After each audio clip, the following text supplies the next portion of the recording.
Good morning everyone. आज का the Hindu start करते हैं। आज इम्पॉर्टेंट आर्टिकल 12 को डिस्कस करेंगे। जो कल हम डिस्कस करना भूल गए थे, आर्टिकल 12 को डिस्कस करेंगे। एथिक्स पैनल के बारे में देखेंगे, सेबी के बारे में देखेंगे और सिक्योरिटी अपीलेट ट्रिब्यूनल के बारे में देखेंगे। सिक्योरिटी अपीलेट ट्रिब्यूनल बहुत ज़्यादा इंपॉर्टेंट है। फ्रंट पेज के कुछ आर्टिकल देख लेते हैं। पहला फ्रंट पेज का आर्टिकल एथिक्स पैनल के बारे में। देखो, एथिक्स पैनल में वोट हुआ था कैश फॉर क्यूरी के केस में। तो कैश फॉर क्यूरी के केस में ये महुआ मोइत्रा के खिलाफ हुआ था। तो इसमें क्या है, एथिक्स पैनल ने रिकमेंड किया है स्पीकर को कि इनको एक्सपेल किया जाए पार्लियामेंट से। मतलब एक्सपेल करने का मतलब है कि इनको जो एमपी की मेंबरशिप है ये कुछ दिन के लिए, मतलब आपको 1 साल के लिए पार्लियामेंट से एक्सपेल किया जा सकता है, निकाला जा सकता है, और मे बी 5 साल के भी लिए निकाला जाता है। तो अभी जो है एथिक्स कमेटी ने जो रिकमेंड किया है स्पीकर को, स्पीकर पर डिपेंड करता है कि पार्लियामेंट पे इस पर चर्चा होती है या नहीं होती। क्योंकि एथिक्स कमेटी की जो रिपोर्ट है या एथिक्स कमेटी के जो क्लॉज है उसमें कहता है कि हाफ एन आवर इस पर चर्चा होगी। ठीक है, हाफ एन आवर इस पर चर्चा होगी और उसके बाद डिसीजन होगा। तो एथिक्स पैनल की ये रिपोर्ट स्पीकर को भेज दी गई। देखो, हमने पहले भी डिस्कस किया है, जब 1997 में KR नारायण ने अपर हाउस में एथिक्स कमेटी बनाई थी। अपर हाउस का मतलब हो गया राज्यसभा। राज्यसभा में एथिक्स कमेटी बनाई थी, तब लोकसभा में भी एथिक्स कमेटी बनाने पर चर्चा हो रही थी, मगर उस पर नहीं बन पाई थी। उसके बाद लोकसभा में एथिक्स कमेटी बनाई गई। देखो, उस टाइम एथिक्स कमेटी क्यों नहीं बन पाई थी, ये इंपॉर्टेंट है, क्योंकि एक प्रिविलेज कमेटी भी होती है। जो प्रिविलेज कमेटी होती है वो भी कुछ केसेस देखती है MP और MLA से रिलेटेड। MLA से रिलेटेड राज्यसभा में देखा जाता है और MP से रिलेटेड जो है वो लोकसभा में देखा जाता है। तो वहाँ नहीं बने। उसके बाद कुछ सालों के बाद एथिक्स कमेटी बनी, और एथिक्स कमेटी को जो है, जो इथिकल कंडक्ट से रिलेटेड है, जैसे आपने कैश ले लिया क्वेश्चन पूछने के लिए, आपने कोई क्वेश्चन ऐसा पूछ लिया जो किसी बिजनेसमैन ने आपसे कहा है, या फिर गवर्नमेंट को डिग्रेड करना, या फिर गलत लैंग्वेज का यूज़ करना, ये सब एथिक्स कमेटी को जाती। तो अभी जो एथिक्स पैनल ने रिपोर्ट दी है, इसमें बहुत सारे चांसेस ये बनते हैं कि ये जो रिपोर्ट है इसके बाद भी प्रिविलेज कमेटी के पास भी जा सकती है, और महुआ मोइत्रा जो हैं वो, और इसके अलावा कहाँ जा सकती हैं, सुप्रीम कोर्ट भी जा सकती हैं। तो अभी भी बहुत चांसेस ऐसे हैं कि महुआ मोइत्रा के पास एक ये चांस है कि वो सुप्रीम कोर्ट के पास भी जा सकती हैं। तो एथिक्स कमेटी में हमें इम्पोर्टेंट क्या याद रखना है, देखो एथिक्स कमेटी जो है राज्यसभा और लोकसभा दोनों के लिए अलग अलग होती है, पहली इंपॉर्टेंट चीज़। दूसरी इंपॉर्टेंट चीज़ क्या है, इसमें 15 मेंबर होते हैं। ठीक है, ये मेंबर जो है स्पीकर अपॉइंट करते हैं, और जो पार्टी गवर्न कर रही है कंट्री को उसके द्वारा, और अपोजिशन जो मेंबर हैं उसके द्वारा ये मेंबर आते हैं, और इसमें प्रॉपर वोटिंग होती है। उसके बाद डिसाइड होता है कि आगे क्या होगा, स्पीकर डिसाइड करेंगे या इस पर चर्चा होगी। ठीक है, तो ये एथिक्स कमेटी से रिलेटेड कुछ इन्फॉर्मेशन थी जो आपको पता ही होना चाहिए।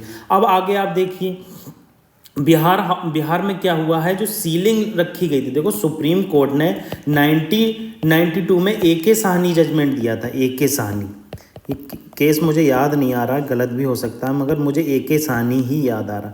तो AK साहनी जजमेंट में क्या कहा गया था कि सुप्रीम कोर्ट ने कहा था कि आप रिजर्वेशन तो रख रहे हैं, उससे कोई प्रॉब्लम नहीं है, मगर प्रॉब्लम ये है, आप क्या है 50% की जो लिमिट है वो ब्रीच मत कीजिए। मतलब आप कोटे की लिमिट 50% तक रखिए, और उसके अलावा जो 50% बचा वो जो है नॉन रिजर्व कैटेगरी को दीजिए। जैसे जनरल के हो गए, कुछ लोग जाति प्रमाण पत्र नहीं बनवाते हैं तो उनको सीट्स मिलना चाहिए, कुछ लोग जो है कोई जात अपनी नहीं बताते हैं, उन लोगों को मिलना चाहिए।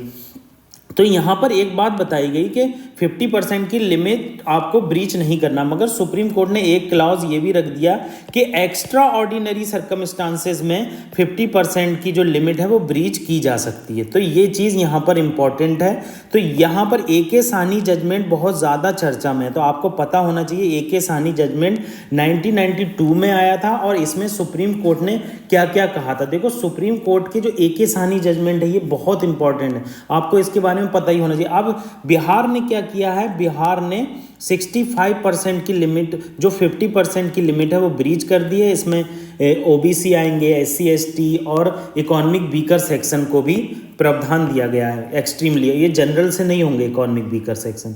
तो इस तरह से ये फ्रंट पेज की कुछ न्यूज़ थी, ये हमने डिस्कस की। पहले हम कल जो आर्टिकल, हमारा जो आर्टिकल्स की सीरीज चल रही है, छूट गया था, उसको डिस्कस कर लेते हैं। आर्टिकल 12 को डिस्कस कर लेते हैं। देखो आर्टिकल 12 से जो स्टार्ट होता है वो हमारे फंडामेंटल राइट स्टार्ट होते हैं। आर्टिकल 12 से लेकर आर्टिकल 35 तक हमारे फंडामेंटल राइट दिए गए हैं, ये पार्ट 3 में दिए गए हैं। तो आर्टिकल 12 से हमारा पार्ट 3 स्टार्ट हो जाता है। अभी तक हमने पार्ट 1 और पार्ट 2 डिस्कस कर लिया है। हमने पार्ट 1 में देखा था कि क्या टेरिटरी होती है, क्यों यूनियन ऑफ स्टेट कहा जाता है इंडिया को। पार्ट 2 में हमने सिटीजनशिप के कॉन्सेप्ट देखे थे। और पार्ट 3 हम डिस्कस कर रहे हैं, इसमें फंडामेंटल राइट देखेंगे। तो फंडामेंटल राइट्स के डिस्कशन से पहले हम देखेंगे स्टेट की डेफिनेशन क्या है। देखो जब स्टार्टिंग में आर्टिकल 12 को इंटरप्रेट किया गया तो बताया गया जो गवर्नमेंट और पार्लियामेंट के द्वारा जो सॉवरेन फंक्शन किए जाते हैं, मतलब गवर्नमेंट हो सकती है central government, parliament central parliament, government और लेजिस्लेचर स्टेट लेवल पर हो सकते हैं, और लोकल और अदर बॉडी जो कंट्रोल की जाती है गवर्नमेंट ऑफ इंडिया के द्वारा। गवर्नमेंट ऑफ इंडिया के द्वारा का मतलब हो गया स्टेट गवर्नमेंट के द्वारा उनकी फाइनेंशियल हेल्प ली जाती है, उनका स्ट्रक्चर पूरा गवर्नमेंट होता है, गवर्नमेंट एम्प्लॉय होती है। तो उस स्टेट की डेफिनेशन में गवर्नमेंट आता था। तो कहा जाता था कि जो फंडामेंटल राइट्स हैं वो वहीं अप्लाई होंगे जो स्टेट की डेफिनेशन आएगी, आप प्राइवेट सेक्टर पे अप्लाई नहीं कर सकते। मगर इसमें आर्टिकल 12 में एक क्लॉज था अदर अथॉरिटी। अब ये अदर अथॉरिटी की बात की गई, इसको इवॉल्व किया गया धीरे धीरे। पहले क्या किया गया, रेस्ट्रिक्टिव इंटरप्रिटेशन किया गया। रेस्ट्रिक्टिव इंटरप्रिटेशन क्या है कि रेस्ट्रिक्टिव इंटरप्रिटेशन में कहा गया कि जो गवर्नमेंट के द्वारा सॉवरेन फंक्शन किया जाता है उसी को ही केवल इसमें रखा जाएगा। रेस्ट्रिक्टिव इंटरप्रिटेशन का मतलब होता है कि आपके जो फंक्शन हैं वो गवर्नमेंट के द्वारा किए जा रहे हैं, उसमें प्राइवेट सेक्टर नहीं है। मगर इसके बाद क्या हुआ, लिबरल इंटरप्रिटेशन आया।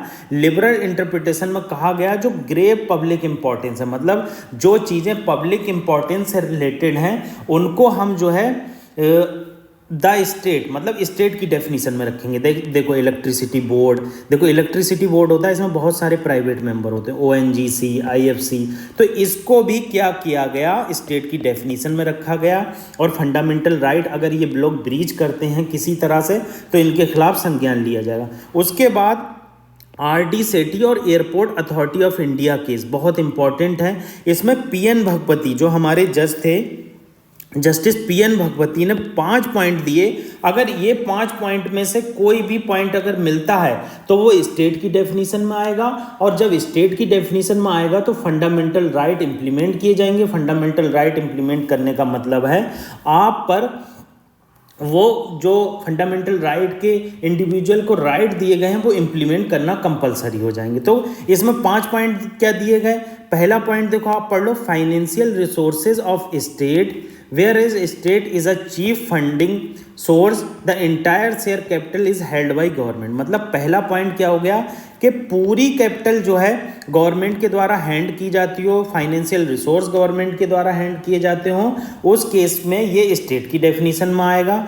और फिर क्या दूसरा पॉइंट क्या है, deep and pervasive control of state, मतलब स्टेट का कंट्रोल हो। जैसे मान लो स्टेट का, देखो आप मेट्रो देख लो, दिल्ली में जो मेट्रो है उसमें स्टेट का कंट्रोल है, 2 स्टेट है, सेंट्रल गवर्नमेंट और दिल्ली गवर्नमेंट, मगर उसमें एम्प्लॉय क्या है, प्राइवेट है, तो वो भी स्टेट की डेफिनेशन में आएगा। दूसरी क्या चीज़ बताई गई है, फंक्शन है पब्लिक इंपॉर्टेंस। देखो वही बात बताई गई है, जो चीज़ पब्लिक इंपॉर्टेंस से बहुत ज़्यादा पब्लिक इंपॉर्टेंस हो उसको भी हम जो है स्टेट की डेफिनेशन में रखेंगे। इसमें कौन सा रख सकते हो, देखो जो हमारा क्या कहते हैं, ये जो इशू किया जाता है फॉरेन जाने के लिए वीज़ा के लिए जो इशू किया जाता है, पासपोर्ट जो बनता है उसमें TCS काम करती है। प्राइवेट सेक्टर है, मगर ये बहुत ज़्यादा पब्लिक इंपॉर्टेंस है इसकी, पासपोर्ट ऑफिस की, तो पासपोर्ट ऑफिस जो है स्टेट की डेफिनेशन में आएगा।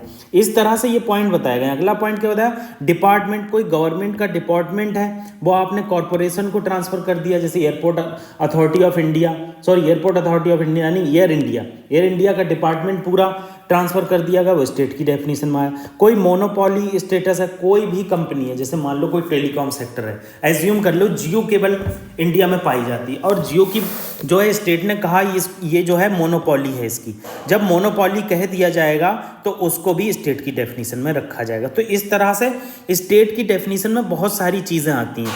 अब जुडिशरी स्टेट की डेफिनेशन में आता है नहीं आता, देखो जब जुडिशरी को आर्टिकल 12 के लिए रिकमेंड किया गया कि आप जो है स्टेट की डेफिनेशन में आते हैं, तो उस केस में बहुत सारी चीज़ें इमर्ज होकर आई। क्या हुआ, वहाँ पर सुप्रीम कोर्ट ने कहा देखो जुडिशरी जो है वो स्टेट की डेफिनेशन में नहीं आएगा जब वो किसी केस पर संज्ञान लेगा या किसी फंडामेंटल राइट को वायलेट किया जाएगा। देखो यहाँ पढ़ लो आप, no judicial proceeding could be said to be violate any fundamental right. मतलब यहाँ बताया गया है रूपा अशोक हुर्रा और वर्सेस अशोक हुर्रा के केस में ये बताया गया कि आप स्टेट की डेफिनेशन में नहीं आएंगे जब कोई भी जुडिशियल इंटरप्रिटेशन करेंगे।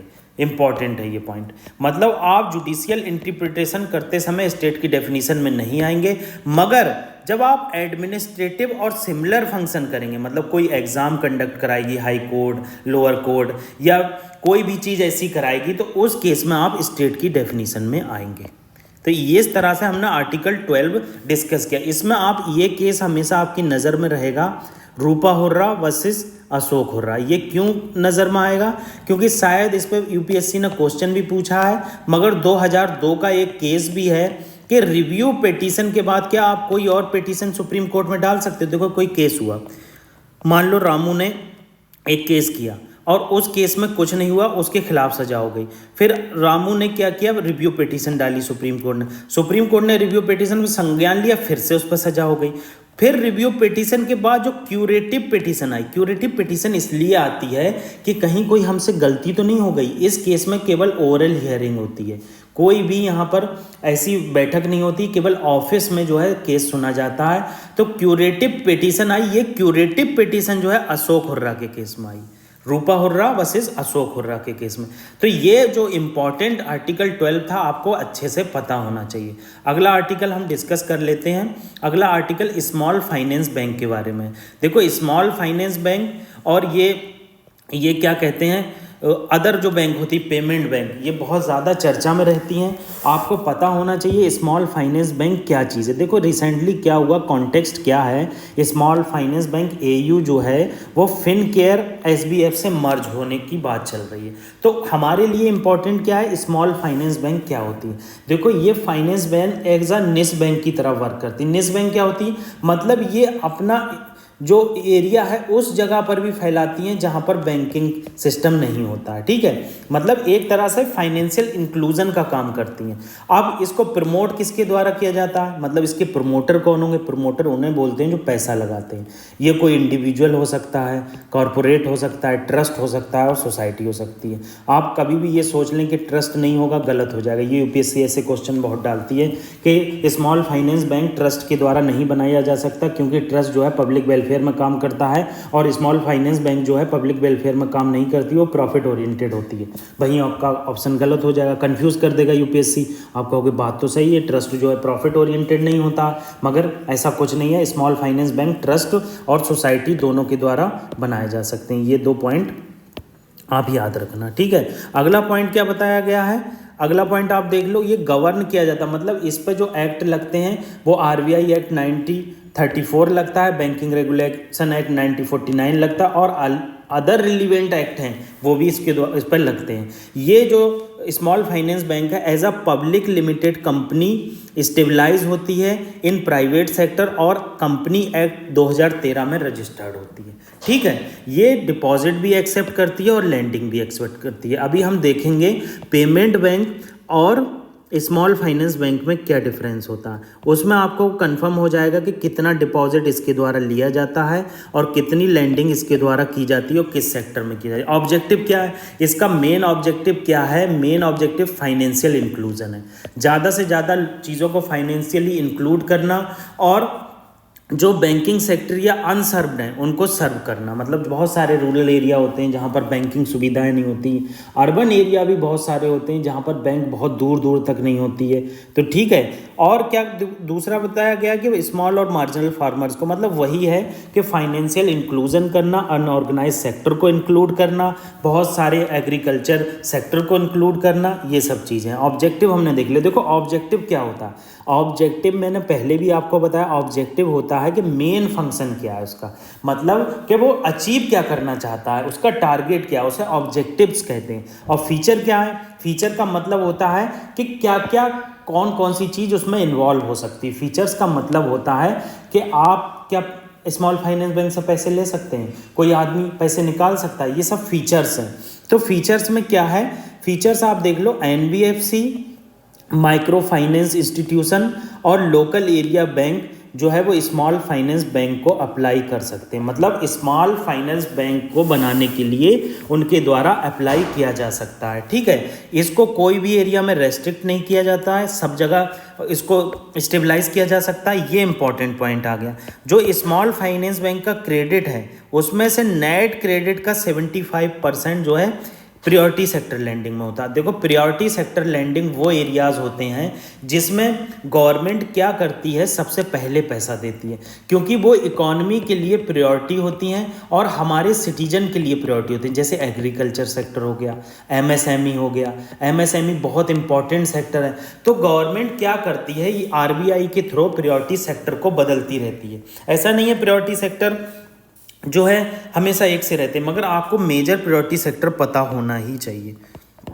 इसको मैं आपको कल के लेक्चर में बता दूंगा। ठीक है, और इन्होंने दूसरी बात यहाँ क्या बताई है कि जो 50% ऑफ लोन है टोटल लोन का, उसमें 25 लाख तक लोन देना चाहिए। मतलब 25 लाख से ऊपर 50% दे सकते हो, मगर 50% लोन ऐसा होना चाहिए जो 25 लाख से कम हो। इसका क्या मतलब है, इसका मतलब है कि ज़्यादा से ज़्यादा बेनिफिट लोअर सेक्टर को मिलना चाहिए, ग्रामीण को मिलना चाहिए, अनऑर्गेनाइज सेक्टर को मिलना चाहिए।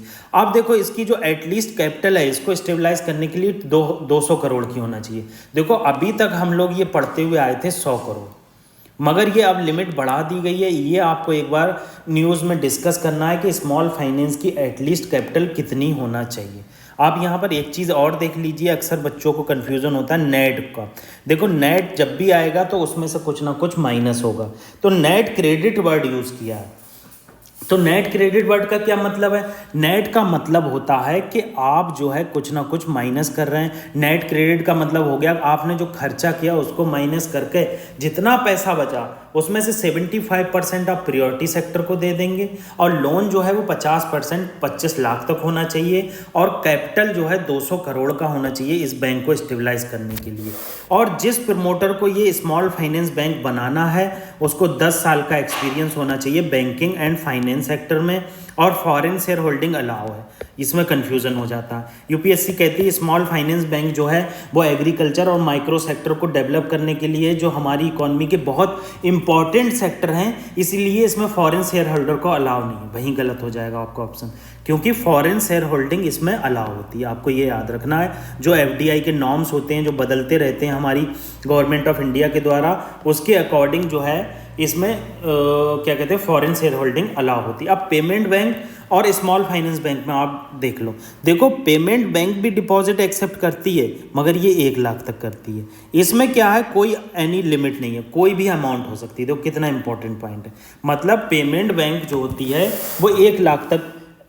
देखो पेमेंट बैंक क्या होती है, देखो एयरटेल जो बैंक है वो पेमेंट बैंक है, पेटीएम पे भी एक बैंक शायद चलती है। तो इस तरह की जो ऑनलाइन बैंकिंग होती है उन्हें पेमेंट बैंक कहते हैं। स्मॉल फाइनेंस बैंक कतई सेम टू सेम बैंक की तरह होती है। Any deposit can't land in any form. बताओ ये कितना इंपॉर्टेंट है कि आप किसी भी फॉर्म में लैंड नहीं कर सकते, ये लैंड भी कर सकते हैं, और स्मॉल लैंडिंग पर मेन फोकस होता है। ये तो हमने डिस्कस ही कर लिया कि 50% लोग 25 लाख तक का लोन होना चाहिए। Can open A small saving account, saving account ये भी खोल सकता है, ये भी सेविंग अकाउंट खोल सकता है। रिमिटेंस सर्विसेज प्रोवाइड कर सकता है। रिमिटेंस सर्विसेज क्या होती है? जो फॉरेन से, जो हमारे फॉरेन सिटीजन हैं जो वहाँ विदेशों में काम कर रहे हैं, अपनी फैमिली को पैसा पहुँचाते हैं, तो आप पेमेंट बैंक में भी अपना पैसा पहुँचा सकते हैं और यहाँ रिमिटेंसेज स्मॉल फाइनेंस बैंक में भी पहुँचा सकते हैं, और ये क्रेडिट कार्ड भी इशू कर सकता है। ठीक है, ये एटीएम भी दे सकता है, डेबिट कार्ड भी दे सकता है, ये एटीएम और डेबिट कार्ड ये भी दे सकता है, मगर पेमेंट बैंक जो है क्रेडिट कार्ड नहीं दे सकता। जबकि मैंने अभी आपसे डिस्कस किया small finance bank credit card दे सकता है। आपको यहाँ दो चीज़ें याद रखना, आप कुछ याद रखो चाहे ना रखो। एक जो है, ये जो है लैंड नहीं कर सकता, मतलब आप लोन नहीं दिया जा सकता इसके द्वारा। Can't land in any form, पैसा नहीं दिया जा सकता पेमेंट के द्वारा, पेमेंट बैंक के द्वारा, और क्रेडिट कार्ड इशू नहीं कर सकता। ये दो चीज़ें आपको याद रखनी है। जबकि ये पैसा भी स्मॉल फाइनेंस बैंक लैंड कर सकता है और क्रेडिट कार्ड भी इशू कर सकता है। ये चीज़ हमने डिस्कस कर ली कि 25 लाख तक 50% लोन देना पड़ेगा। ठीक है, और म्यूचुअल फंड वगैरह सर्विसेज जो है, इंश्योरेंस, ये इसके द्वारा दिया जाता है। जबकि जो है स्मॉल फाइनेंस बैंक के द्वारा फाइनेंशियल प्रोडक्ट जो म्यूचुअल फंड है और इंश्योरेंस एंड पेंशन, ये सब सर्विसेज प्रोवाइड की जाती हैं। ये बहुत इंपॉर्टेंट है, प्लीज़ आप इसको जो है स्क्रीनशॉट ले लेना। अगर आप स्क्रीनशॉट ना लें तो मैं इसे टेलीग्राम चैनल पर शेयर कर दूंगा।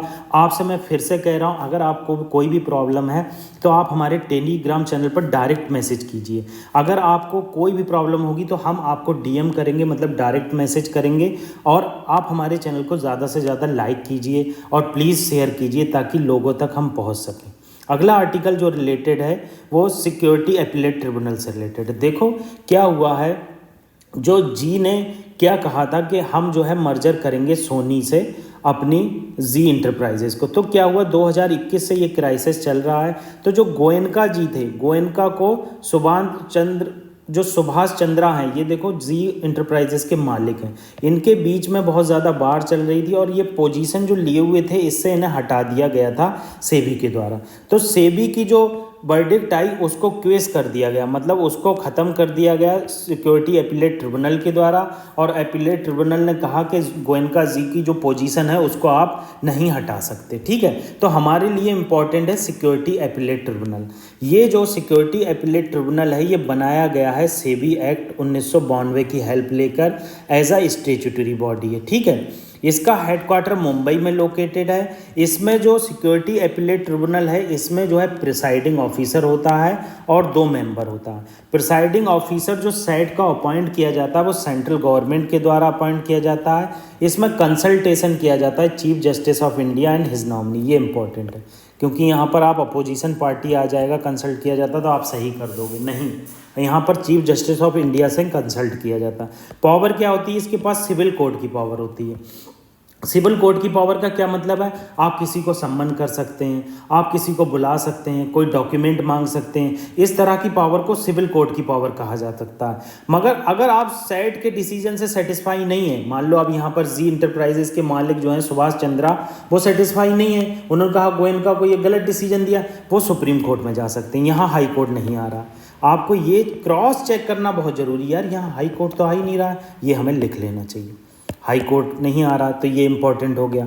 ठीक है, हाई कोर्ट यहाँ पर कहीं नहीं आ रहा है तो ये सुप्रीम कोर्ट में जा रही है एप्लीकेशन। फंक्शन क्या है? जो अपील की जाती है, सेबी ने जो मान लो एडजुकेट किया, सेबी ने कोई वर्डिक्ट दी, उसके खिलाफ जो अपील की जाती है वो सेट के द्वारा सुनी जाती है और डिस्पोज की जाती है। सेट के द्वारा, सिक्योरिटी अपीलेट ट्रिब्यूनल के द्वारा जो पीएफआरडी है, pension fund regulatory and development authority है, इसकी अपील डिस्पोज और शेयर की जाती है। ठीक है, और insurance regulatory development authority of India के द्वारा भी जो अपील सुनी जाती है उसके अगेंस्ट में भी सेट सुनता है। ये बहुत इंपॉर्टेंट चीज़ें हैं जो आपको कहीं नहीं मिलेंगी।